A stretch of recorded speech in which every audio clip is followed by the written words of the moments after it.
Have you ever stayed in an Airbnb and felt like something was off?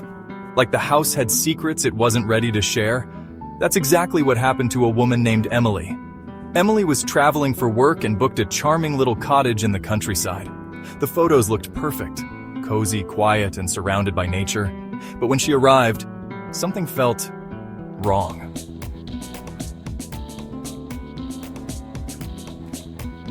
The house was older than she expected, with creaky floors and drafty windows. The owner, an elderly man, handed her the keys and left without saying much. Emily tried to shake off the unease, telling herself it was just her imagination.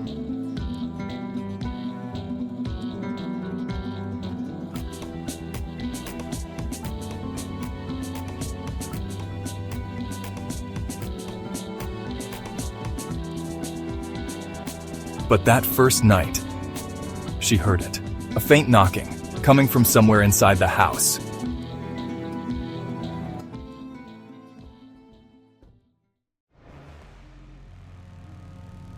Emily froze, her heart racing. She checked every room, every closet, but there was no one there. Just the sound of the wind outside, rattling the windows. The knocking continued every night, always at the same time. And then, she found it. A hidden door, tucked behind a bookshelf in the living room.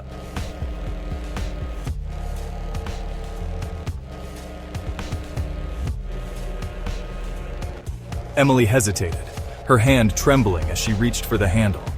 Inside was a small, dark room, empty except for a single chair, and a pair of handcuffs dangling from the wall.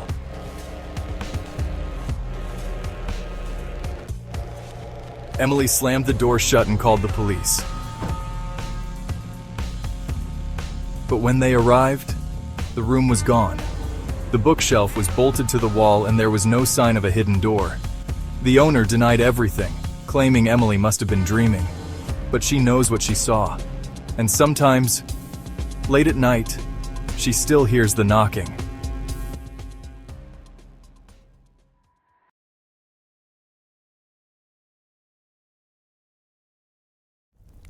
This next story happened to a couple, Mark and Lisa, who rented a secluded cabin in the woods. It was supposed to be a romantic getaway, but it turned into a nightmare. The first night they noticed strange footprints outside the cabin, too large to be an animal, too close to the windows. Mark, it was probably just a hiker. Mark brushed it off, saying it was probably just a hiker. But Lisa couldn't shake the feeling that they were being watched. The next day, they found a note taped to the door. It read, "I've been watching you." Mark called the police, but they found nothing. No footprints, no signs of anyone nearby.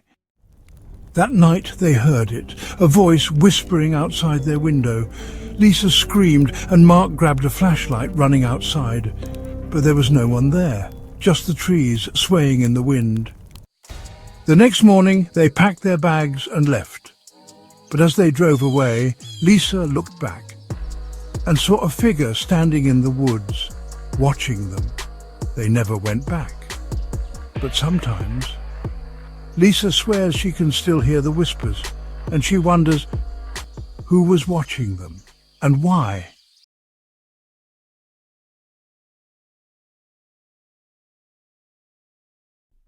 This story comes from a man named David who rented an old Victorian house for a weekend getaway. The house was beautiful, but it had a strange history.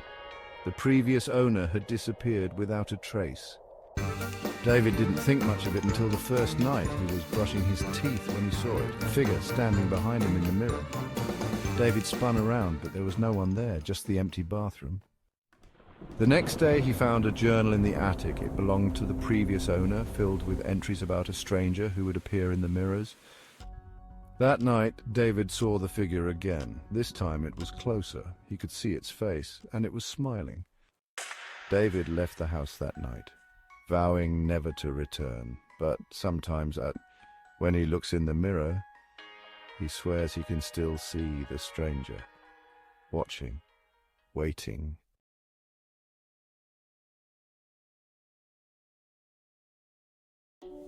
This final story happened to a woman named Sarah who rented a house for a family reunion.